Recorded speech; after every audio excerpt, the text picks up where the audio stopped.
Hello everyone and welcome to Let's Play Legend of Zelda. This is part 4, episode 4. We just finished level 8, the lion, and it's time to move on to the next level. And what do you think that level will be? Well, I'm not going to spoil it for you. I mean, we're almost done. We only have 3 levels to really take care of. So, you know, try to use a process of elimination there. I mean, think about the levels that we have not finished yet. Level 1, yes, we've done that. Level 2, yes. 3, yes. 4, yes. 5, no. 6, no. 7, no. And of course, level 9 doesn't give us a heart container, so. Yes, I know we technically have 4 dungeons, not 3 dungeons, but anyways. Right here, I'm just kind of trying to hack my way into playing the money-making game because, well, I need a little bit of monies.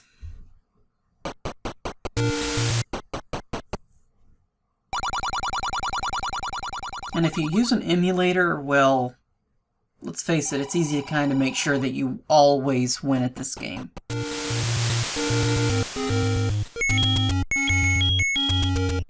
And at this point, it would probably behoove me if I got a certain expensive item, shall we say. And at this point, I was trying to think if this is actually the closest I could get to it, but somewhat. I mean, I could probably go over to level 3, I think, and, well, no, I don't know which one's closer. They're both almost equidistant, but not completely equidistant.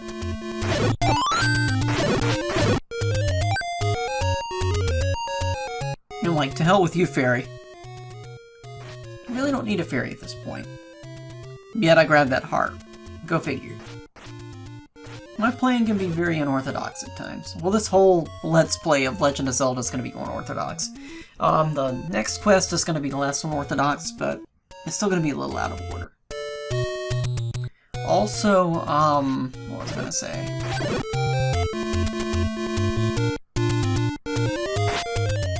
Also, when I get to Legend of Zelda, Zelda 2: The Adventure of Link, there's gonna be one thing that's gonna be a little unorthodox because well, I'm just going to show you that was how I used to play the game.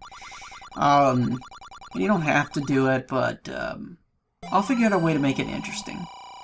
You'll see when I get there. Zelda 2: The Adventure of Link is probably going to be in about 2 weeks from now.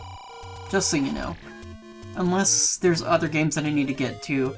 But hey, that's okay. I'm still going to try to produce 1 or 2 videos a day, unless there's just times when I can't.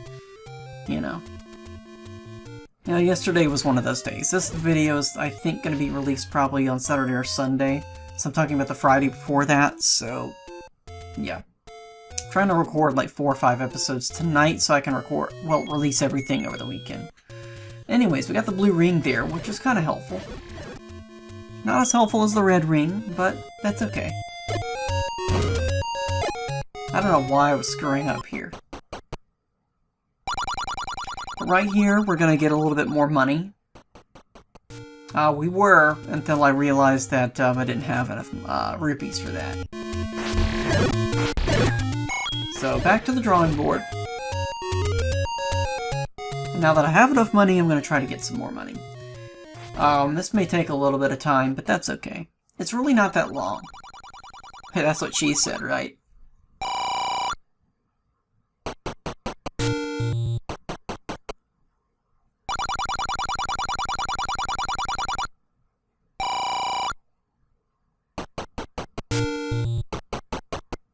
Now, I'm not sure if it was just English or a bad translation, or they couldn't fit the word A into there, because if you look at it, look at the 2 lines there, if they added A to the end of that, I wonder if they would have had room. Because on this screen, there's not necessarily 3 lines like there are with the old man in the dungeons. So I'm wondering if it's some sort of a text sort of thing, where they didn't have enough text and they had to, I don't know, it's probably more simple than that. It's probably just English, bad translation. Because if you remember, in the beginning of the game where they listed, you know, quote-unquote olive treasures.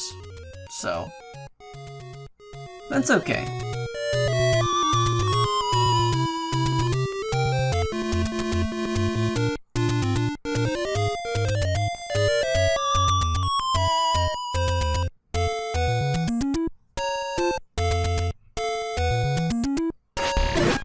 I mean, things are going to get lost in translation anyway. I like when you defeat an enemy, or some of the enemies, they actually go out in four little rays from the center of the enemy.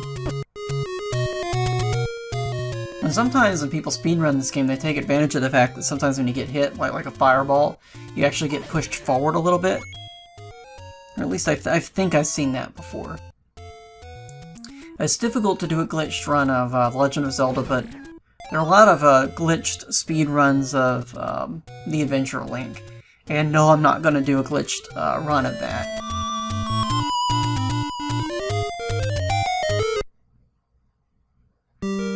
But I'm going to do something interesting, I think. I definitely think The Adventure of Link is much more difficult than Legend of Zelda. Now, the second quest, I don't know if they're equal. But anyways, we're at level 7 now. We need the meat.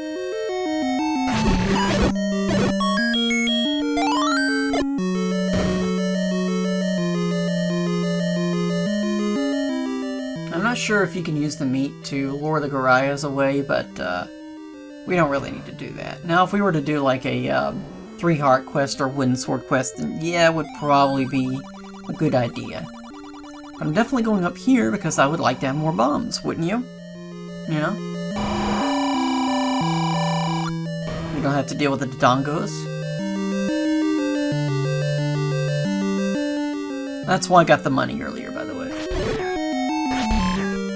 In case you were wondering. I mean, you know, it could be considered cheating using the money-making game, but honestly, there's only 3 ways to really make money in this game, and that's to burn bushes and blow up walls to use the money-making game, or to grind for it, you know? So either way, it's not like it's a great big mystery of the universe in order to how to get money in this game, you know?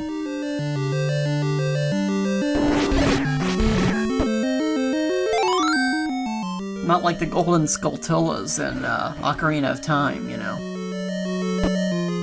Those are just who knows where. And that's one of the reasons why I don't think I'd ever would want to do an Ocarina of Time Let's Play, although, I don't know, it depends. It's kind of a bucket list thing to get all 100 Skulltulas, but it would be so time consuming, and I'm not sure how I can make it interesting, you know?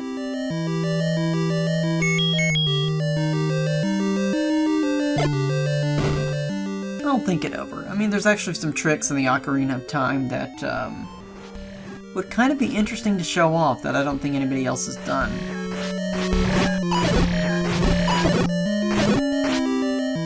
Some stupid things that I did in the game that were probably not the smartest things to do in the world, but they worked, so I did them, you know.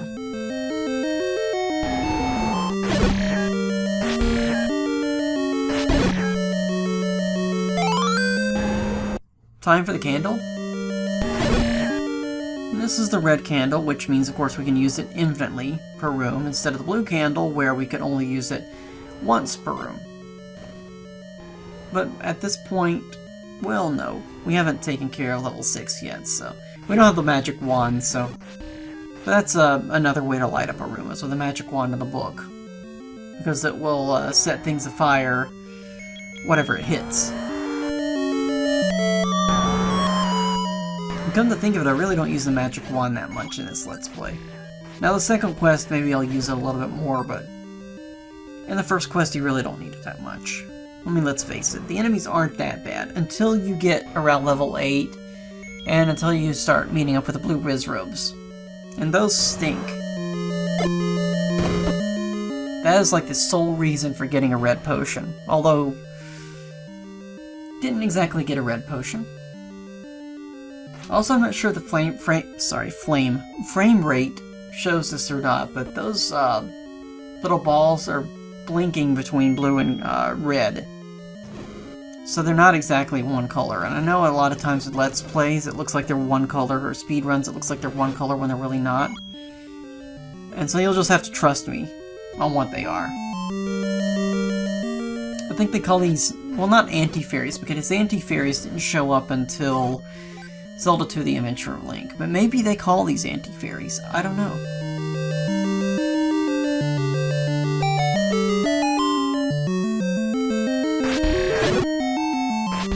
And take care of the bats, absolutely.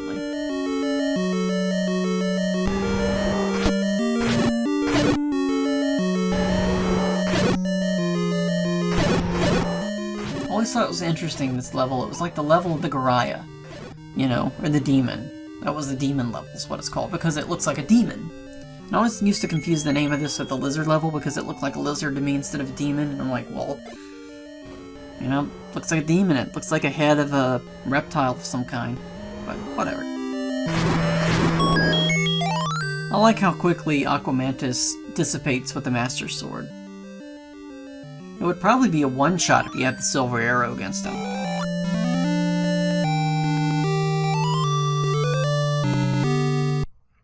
I like how they try to give you a really difficult level, and then they give you that as a boss enemy. But I guess they just didn't have a whole lot of room for enemies. I mean, they could have had like a blue Aquamantis and a red Aquamantis or something like that, I suppose. But they didn't do that. I wonder why. I mean, because you have the Gleeoks, you have the two-headed, three-headed, four-headed Gleeoks. You have the Goma. And then, you have two Gomas. And then, let me think. And then you have two different versions of the Digdogger, too. I think you have a three-headed Gleeok in there somewhere. Gleeok.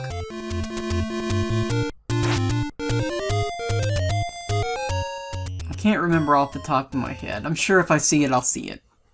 But it makes sense. It would make sense if they had a three-headed Gleeok. But I know the two-headed and four-headeds are, you know. Now here we get to deal with the wonderful and glorious Wizzrobes. Fortunately, they're not immune to the stopwatch.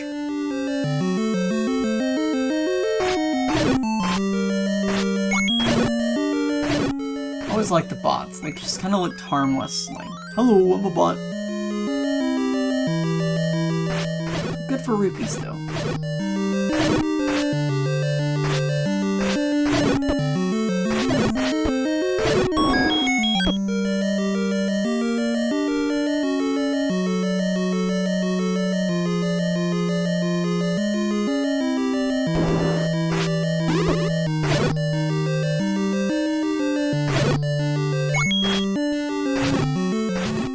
For some pancakes. I guess the Wizzrobes are having breakfast and we interrupted them. And they got mad at us, so they turned their pancakes against us, you know. I mean, wouldn't you do that? I would.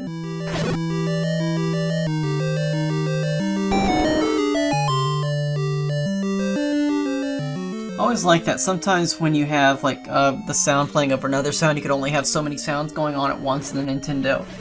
And you'd have this, kind of a mix between the two sounds. With the two sound effects. Oh yeah, here's a three-headed Gleeok. I knew he was coming up somehow.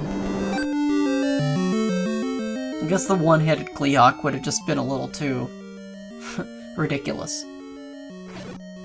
It doesn't make sense to me. I wonder why they never did do like two versions of Aquamantis. Would have made sense. Could have been a space limitation. But then again, I had enough room to do two whole quests on this cartridge. Which really, I mean, that's really ahead of its time to have that much of a secret area on a game, on an entirely different game with the same sprites but different dungeons, same enemies, same weapons, but different orders, different ways of fighting the enemies, you know. And some of the enemies are a little different, obviously. Some of the enemies in the second quest are a little more powerful. Of course, we don't have a Super Aquamantis or anything.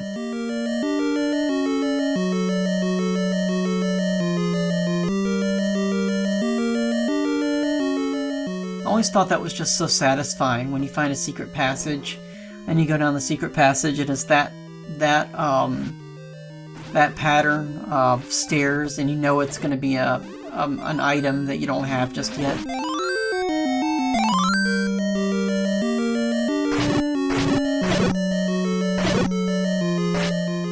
I'm just taking out my revenge on these Wizzrobes here.